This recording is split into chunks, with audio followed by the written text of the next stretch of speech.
Orang yang merasakan la haula wala quwata illa billah itu laksana gelas yang kosong.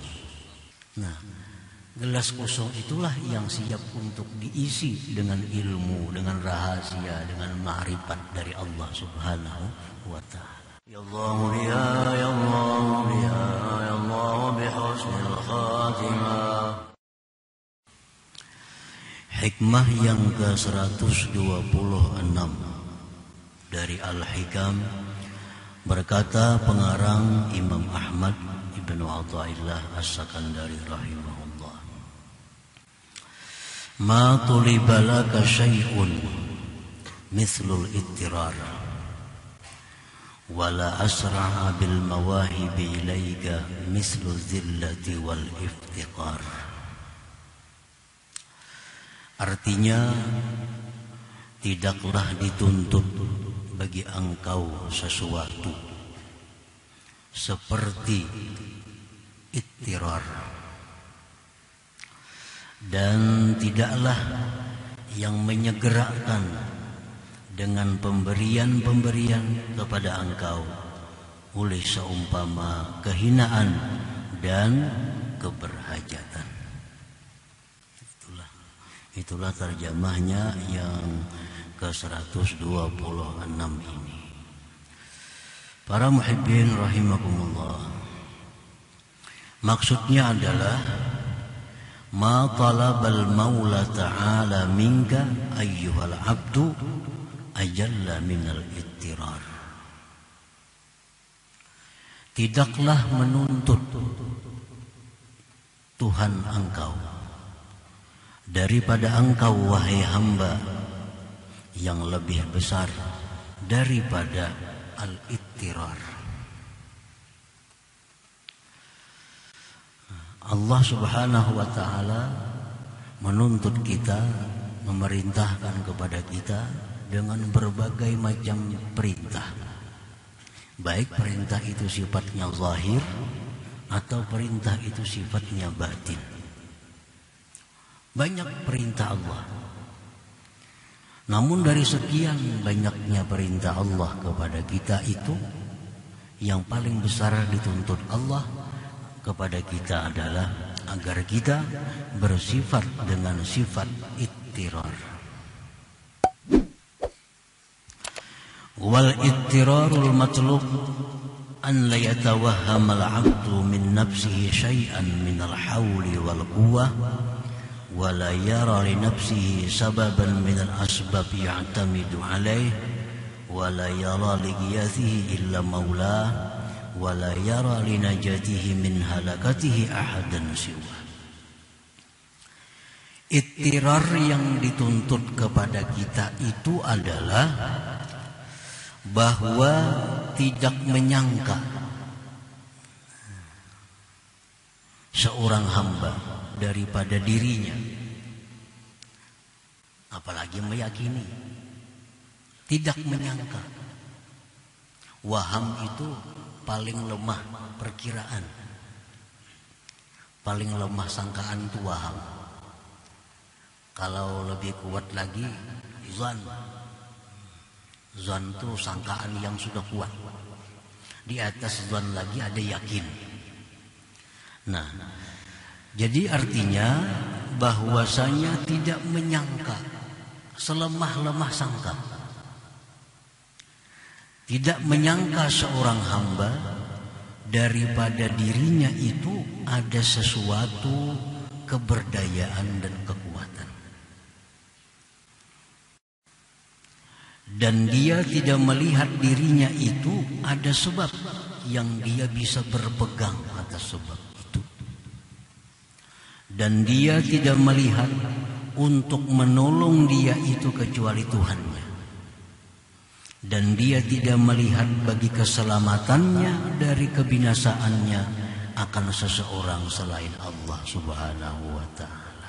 Nah, itu artinya ittirar. Ini yang sangat dituntut Allah kepada kita. Dari sekian banyak perintah, dari sekian banyak tuntutan Tuhan kepada kita, inilah tuntutan yang besar. Jangan sampai kita ada merasa sedikit juga pun bahwa kita ini punya daya dan upaya. Sedikit pun kita jangan ada merasa bahwa kita ada mempunyai sesuatu yang bisa kita pegang, yang bisa kita jadikan sandaran. Jangan ada kita merasa sedikit juga pun ada orang yang bisa menyelamatkan kita selain Allah Subhanahu wa ta'ala. Nah, ini artinya ittirar. Orang sembahyang berarti dia melaksanakan tuntutan Allah yang zahir. Kalau orang yang sembahyang ini tapi di hatinya ada rasa, dalam hatinya ada rasa bahwa dia punya daya upaya, sembahyangnya sia-sia. Sembahyangnya sia-sia. Orang naik haji, orang berumrah, orang puasa, orang bayar zakat, ini orang yang melaksanakan tuntutan Tuhan. Tapi kalau orang ini dalam hatinya ada sedikit punya rasa bahwa dia ada punya daya upaya, maka semua ibadah itu menjadi sia-sia. Jadi tuntutan Allah yang paling besar kepada kita adalah bahwa jangan sampai ada dalam hati kita ini sesuatu pengakuan bahwa kita mempunyai kekuatan dan kemampuan. Jangan ada sedikit pun dalam hati kita orang yang bisa menyelamatkan kita selain Allah. Jangan ada dalam hati kita pengakuan bahwa ada selain Allah yang kita bisa bersandar dengannya. Nah, para muhibbin rahimakumullah, itu yang dimaksud dengan al-ittirar tadi, artinya itu. Al-abdul muttar wal abdul hakiki. Seorang hamba yang bersifat dengan ittirar. Ittirar ya yang tadi, yang tidak ada merasa daya, tidak ada merasa punya daya upaya, yang tidak ada merasa punya kekuatan sedikit pun. Nah, seorang hamba yang bersifat dengan sifat ittirar itu, itulah hamba Allah yang sebenarnya, itulah hamba yang hakiki. Alladzi idza da'a Allah ajabah wa idza sa'alahu a'tah. Yang bila mana dia itu berdoa kepada Allah, Allah ijabah doa. Bila dia minta kepada Allah, Allah beri permintaannya. Nah, itulah seorang hamba hakiki, hamba yang sebenar-benar hamba Allah Subhanahu wa ta'ala. Nah, para muhibbin rahimakumullah, qala Allah ta'ala amman yujibul muttarra idza da'ah. Allah yang mengijabah akan orang yang muttar, orang yang bersifat ittirar itu apabila dia berdoa kepada Allah Subhanahu wa ta'ala. Fa'alaika ayyuhal 'abdu idza aradta an tatluba min maulaka syai'an jalban aw daf'a fa'alaika bil ittirar. Apabila engkau wahai hamba ingin minta sesuatu kepada Tuhan engkau, baik permintaan itu berupa manfaat atau keselamatan daripada bala dan bencana, mintalah kepada Allah dalam keadaan bersifat ittirar. Nah, para muhibbin rahimakumullah, jadi artinya kalau kita berdoa lawan Tuhan, minta lawan Allah, tapi dalam hati kita ini masih ada rasa bisa. Dalam hati kita masih ada rasa daya upaya. Nah, ini doa kita ini ditolak oleh Allah. Karena Allah yujibul muttar. Allah itu memperkenankan, mengabulkan doa orang yang muttar, orang yang tidak ada punya apa-apa lagi yang diharapkannya selain Allah Subhanahu wa ta'ala.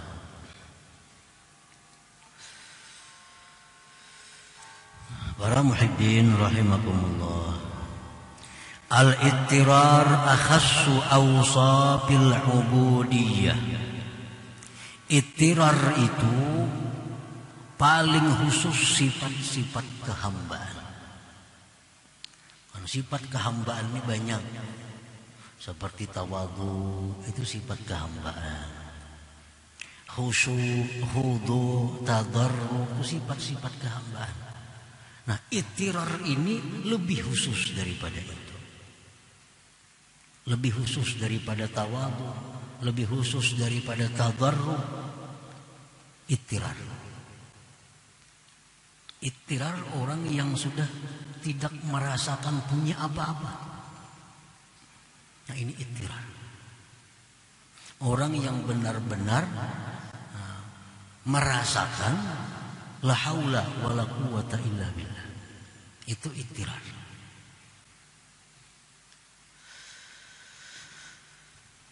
Al-abdul muttar la yubali wa la yahzan ayyuqala lahu dha'if zalil fakirun jahil mukhti li'annaha sifatuhul asliyatul zatiyah.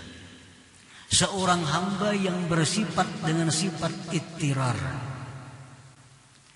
dia tidak peduli, dia tidak bersedih hati dikatakan orang dia lemah. Dia tidak peduli, tidak sedih dikatakan orang bahwa dia itu hina. Dia tidak peduli, dia tidak sedih dikatakan orang bahwa dia itu fakir, jahil, bodoh, mukhti, salah. Kada peduli. Kenapa orang yang bersifat ittirar ini tidak peduli, tidak sedih dikatakan orang yang demikian itu? Li'annaha sifatuhul asliyatul zatiyah, karena itu semua merupakan sifat dirinya yang sebenarnya. Sifat diri yang sebenarnya. Kalau kita umpamanya berisi sepeda, contohnya kita beli sepeda kita ini buruk, sepeda kita buruk, ada nang madahkan dengan kita, sepeda ikam tuh buruk lah. Nah, sariklah kita. Amun biasa bujuran buruk juga apa? Nah, itu ampun kita. Kita punya pakaian cumpang camping, tambal situ tambal sini. Ada orang yang mengatakan kepada kita, pakaian engkau itu cumpang camping. Apakah kita sedih? Apakah kita kecewa? Apalagi marahkah kita? Memang punya kita yaitu. Nah, ini seorang hamba yang mutar itu dikatakan orang, "Engkau kada bisa ngarannya." Memang inya kada bisa.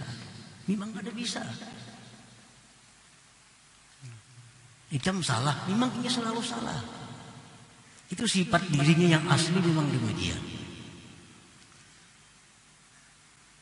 La yubali wa la yahzan ayyuqala lahu dha'if dzalil fakir jahil mukhti. Ini sudah mengatakan bahwa dirinya tidak ada punya sesuatu yang bisa dibanggakan, punya sesuatu yang bisa diandalkan. Itu sudah keyakinan dirinya seperti itu.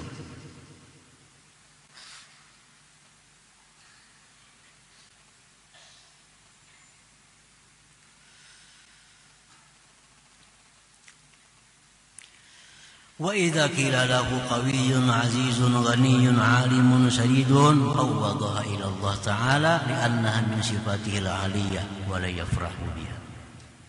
Apabila dia dikatakan seorang hamba yang bersifat ittirar ini dikatakan engkau kuat, engkau mulia, engkau kaya, engkau alim, engkau benar, dia serahkan itu kepada Allah Subhanahu wa taala karena itu sifat Allah Subhanahu wa taala. Kita kada bisa sepeda motor umpamanya. Nah, kita kada bisa sepeda motor, kada bisa kendaraan. Ya padahal orang baiknya kendaraan ikam itulah. Sukalah kita. Tentu hati kita menyerahkan, oh ini ampunnya si fulan bin fulan kendaraan ini. Oh, baiknya pakaian yang jam pakaian itu bagusnya pada injaman nih. Injaman. Kena kamarian dibulikakan nih. Dipuji orang, oh bagusnya baju ikam. Tentu hati kita langsung bicara, ini ampun si Fulan bin Fulan. Nah, ini ampun minjam aja. Kalau sebenarnya baju kopi yang penuh dengan tambal sulam sana sini. Nah, ini seorang hamba yang mutar. Nah, begitu nyamannya hidup orang seperti ini. Begitu bahagianya hidup orang yang seperti ini. Orang yang benar-benar merasakan bahwa bagaimana yang punya dirinya, mana yang punya Allah Subhanahu wa ta'ala. Para muhibbin rahimakumullah. Wa idza aradta ayyuhal 'abdu burudal mawahib 'alaika kal 'ulum wal asrar wal ma'rifah wa ghairiha falazim az-zillah wal iqrar ila Allah wa janib awham al-quwwah wal 'izzah wal ananiyah.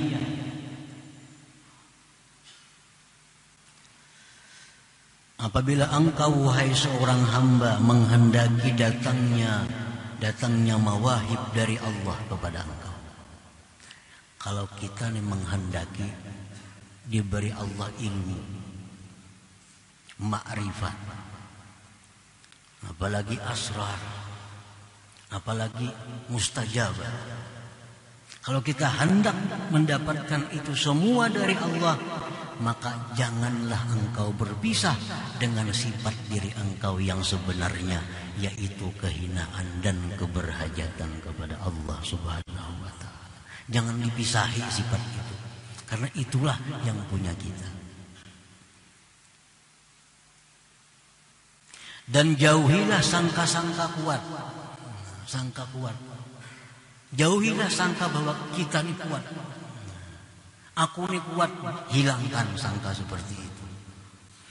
Jauhkan sangkaan aku mulia. Wal ananiyah, dan aku yang lainnya.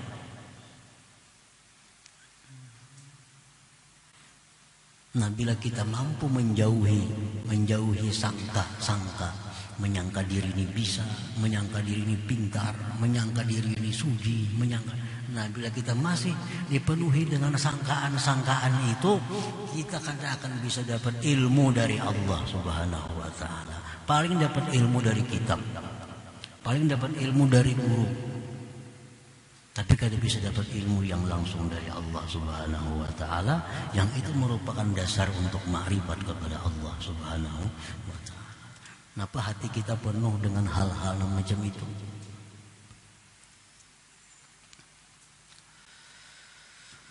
Qala Allah Ta'ala wa laqad nasarakumullahu bi Badrin wa antum adillah. Allah berfirman, Allah menolong kalian pada waktu perang Badar karena kamu pada waktu itu merasa hina. Perang Badar kita cuma 313 orang. Ribuan musuh orang-orang kafir musyrikin. Tapi kenapa kita menang? Kenapa menang? Nah, karena yang 313 ini mereka merasakan bahwa tidak punya daya upaya menghadap orang kafir yang begitu kuat dan besar. Ini sudah runtuh. Senjata berapa biji? Udah ada berapa? Lalu kehilangan seluruh yang dia miliki, merasa tidak ada lagi yang bisa menolong dalam perang ini selain daripada Allah. Nah, oleh karena mereka dalam perang Badar itu merasa kehinaan diri mereka, tidak ada punya sandaran kecuali Allah, Allah menangkan dalam perang Badar itu. Walaqad nasarakumullahu bi Badrin wa antum adillah. Para muhibbin rahimakumullah. Fa iza lazamta zillah fa anta hina idzin azizun billah. Apabila engkau melazimi, tidak memisahi kehinaan dirimu, maka pada waktu itu engkau sebenarnya orang yang mulia dengan Allah. Di saat kita merasa bahwa diri kita ini hina, di saat kita merasa diri kita ini hina, Nah, pada saat itu kita sebenarnya orang yang mulia dengan Allah Subhanahu wa taala. Wa idza lazamtal iftiqara ila Allah fa anta hina idzin ghaniyyun billah. Bila mana engkau melazimi sifat keberhajatan engkau kepada Allah, maka pada waktu itu sebenarnya engkau orang yang kaya dengan Allah Subhanahu wa taala. Nah, kita merasa bahwa kita ini membutuhkan Allah. Kita merasa bahwa kita sangat perlu kepada Allah. Kita sangat berhajat kepada Allah. Nah, di saat kita itu, kita sebenarnya orang yang kaya dengan Allah Subhanahu wa taala. Wa idza lazamta dha'fak fa anta hina idzin qawiyyun billah. Bila engkau melazimi kelemahan engkau, merasakan diriku lemah, diriku tak berdaya, nah pada waktu itu sebenarnya engkau orang yang kuat dengan Allah Subhanahu wa taala. Nah, para muhibbin rahimakumullah, sebaliknya demikian. Di waktu kita merasa bahwa diri kita ini mulia, padahal waktu itu kita sebenarnya orang yang paling hina di hadapan Allah Subhanahu wa taala. Di saat kita merasa bahwa diri kita ini besar, saat itulah sebenarnya kita orang yang paling kecil di hadapan Allah Subhanahu wa taala. Di saat kita merasa diri kita ini kaya, nah pada saat itu sebenarnya kita orang yang paling fakir di hadapan Allah Subhanahu wa taala. Nah, para muhibbin rahimakumullah, banyak hadis-hadis yang menjelaskan tentang fadilat membaca la haula wala quwata illa billah. Banyak hadis. Ada yang mengatakan siapa yang membaca la haula wala quwata illa billah, baca 100 kali sehari, dia akan terhindar dari segala macam bala bencana, setidak-tidaknya kefakiran. Hanya membaca aja. Hanya membaca. Ujar Nabi, siapa yang membaca la haula wala quwata illa billah, tidak ada daya upaya melainkan dengan Allah, hanya dibacanya, itu sudah mendatangkan keuntungan. Dia terhindar dari berbagai macam hal-hal yang tidak diinginkannya. Apalagi dia merasakan, la haula wala quwata illa billah. Makanya kalau kita sudah merasa bahwa kita ini sebenarnya la haula wala quwata illa billah, maka segala kemuliaan, segala kesuksesan, segala macam keberuntungan diberikan Allah kepada kita.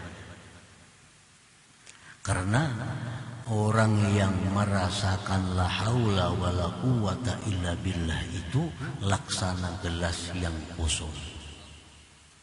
Nah, gelas kosong itulah yang siap untuk diisi dengan ilmu, dengan rahasia, dengan ma'rifat dari Allah Subhanahu wa taala. Ini gelas kosong. Nah, tetapi kalau orang yang hatinya ini berisi dengan perasaan dirinya mulia, perasaan dirinya ini pintar, perasaan dirinya ini kuat, itu gelasnya penuh. Nah, gelas yang penuh tentu tidak akan diisi. Tidak akan diisi lagi oleh Allah Subhanahu wa taala. Padahal penuhnya itu hanya dengan sangkaan-sangkaannya belaka. Nah, para muhibbin rahimakumullah, jadi tidak ada sesuatu yang paling dituntut Allah kepada kita ini melainkan ittirar itu. Ittirar itu. Jangan ada sedikit pun rasa alim, rasa kaya, rasa pintar. Kenapa? Itu ampun orang. Orang kada bisa kendaraan tadi. Nah, begitu memakai kendaraan di jima orang asa kayanya. Kena kamarian diambil orang tabulik pulang ke asa. Tabulik ke asa. Dan pasti kembali ke itu. Jadi tidak ada sesuatu yang dituntut kepada engkau yang lebih besar daripada bersifat ittirar itu. Dan tidak ada yang paling cepat mendatangkan ilmu, mendatangkan rahasia, mendatangkan ma'rifat. Tidak ada yang lebih cepat selain dengan bersifat dengan kehinaan dan keberhajatan kepada Allah Subhanahu wa taala. Nah, para muhibbin rahimakumullah, selanjutnya hikmah yang ke-127.